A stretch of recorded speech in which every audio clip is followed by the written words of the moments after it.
All right. Hi. Very good afternoon, everybody. Welcome to today's class, wherein we're discussing the 80-20 rule or the Pareto principle in reference to vocabulary and pronunciation. Why am I going to do that? Before I tell you that, allow me to quickly introduce myself. I'm Prankur Arora. I am a trainer, I'm a coach. I've been a trainer and a coach for a long, long time now. I've even consulted with different organizations on, softer aspects of communication for their employees' organizations, such as Interglobe, Becton Dickinson India, um, ITC Limited, Marico Limited, and the likes. I'm a published author as well. Wrote this book called It's Not Funny, got published a couple of years back, even garnered quite a lot of positive testimonials from amazing satirists, people such as Biswapati Sarkar, Papa CJ. They gave me glowing testimonials for that book. The book in itself is a work of satirical fiction. It is comedic fiction, dark existential humor. So if you're fond of that, you can check it out. It's available on Amazon. And I hold certifications from Leadership Management International, which is an American organization, the world's largest, perhaps, working in the domain of leadership. And I co-founded this startup by the name of Thought Sutra. Right. Why do I think we need to discuss Pareto principle? Uh, in the when it comes to vocabulary and pronunciation, allow me to develop on that now. So what happens is, in English there are two things that you have to essentially focus on, right? What is Number one is the matter, right? What is it that you're saying? And the other thing that people focus on quite a lot, perhaps more than the matter, is the manner, right? I see people going gaga over the manner, right? The matter of speaking and the manner of speaking. Matter is essentially the words that you're using here, right? What are you saying? Are you do you make good use of brevity, right? If something can be said in, say, 5 words, do you use 15 words to express the same thing, or you're concise, you're succinct, right? What I notice people doing more and more is they spend a lot of time on manner, right? They focus a lot on their pronunciation. How are they enunciating the words, right? And now, because of Netflix, we have access to shows from the US, the UK, right? You spend almost all of your time on Netflix, the free time, that is. So what happens is you start picking up on accents, right? And when it comes to bettering themselves at communication, I see quite a lot of people trying to imbibe accents, either the British or the American accents, just so that they feel as if, they are skillful when it comes to speaking in English. But understand, guys, understand that matters a lot more than your manner of speaking, right? People, this is India, right? This is India. We've got 29 states, people coming from different backgrounds, different walks of life. So when it comes to the professional spheres, people pay a lot more attention to matter than the manner. They understand that everybody's got a different kind of conditioning, right? Some of you did not even have access to good uh, education, good English education, and you were brought up on your regional languages. So people understand that, people are willing to accommodate as long as your matter is to the point, right? As long as you've got good matter, people don't give a shit about your manner. Having said that, there are a few things that you must be cognizant of. There are a few things that you must be aware of. For example, the alphabets that go silent when it comes to pronunciation of different words. For example, it is sword, not sword, right? For example, it is climbing, not climbing. It is climbing, right? I was climbing. I went for mountain climbing. You don't say climbing, right? It is sword, not sword, right?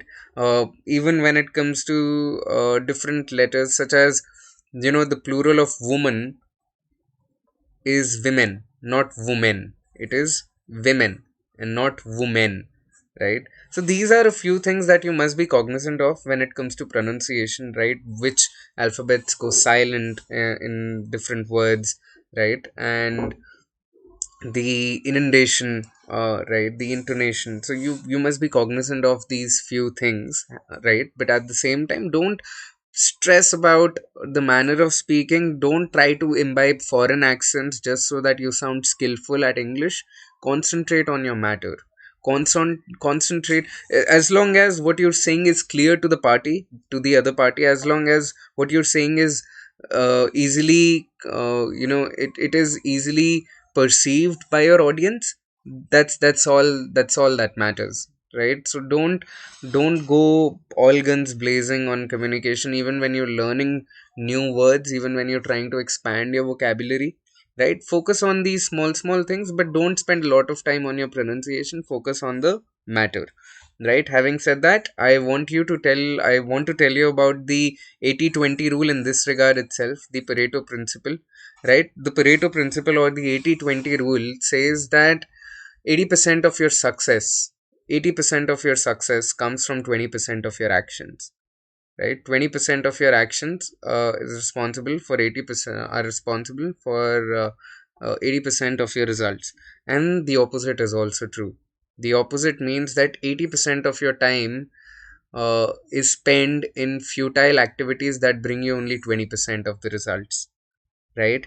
When you go for perfection and you concentrate more on manner, you the opportunity cost of the same is the matter, right? So don't go for perfection is the killer of productivity, right? Don't spend the maximum amount of your time in futile activities. Concentrate on the matter, right? I am coming back to that again and again. Why? Because I feel this is of utmost importance, right? This is of utmost importance, given how some of you are now preparing for your GDPIs, and the others, you're just beginning with your CAT preparation for this year, right? So concentrate on the matter more than the manner, you guys, and make sure that 80% of your time, which brings you only 20% of the results, it is uh, spent in productive activities and not in futile activities that bring you here. It is spent in the activities that actually get you those 80% of the results. Do a time audit.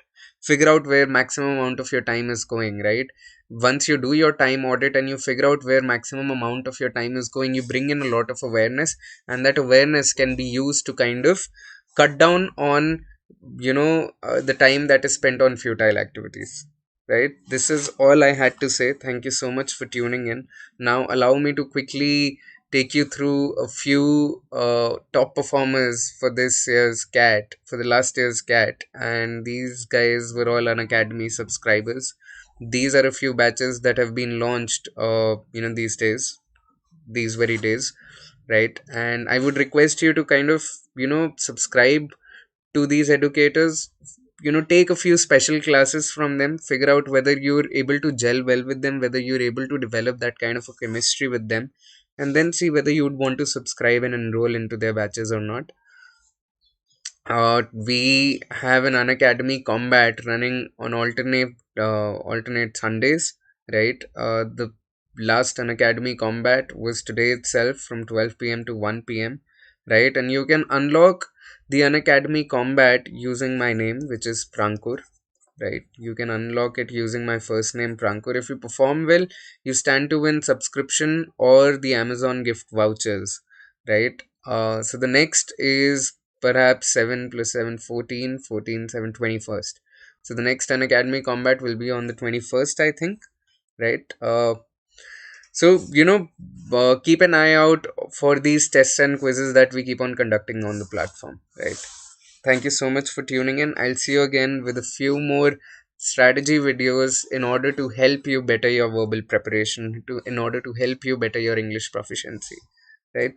I'll see you again, guys. Till that time, stay safe, stay strong, and stay mellow. Thank you so much for tuning in.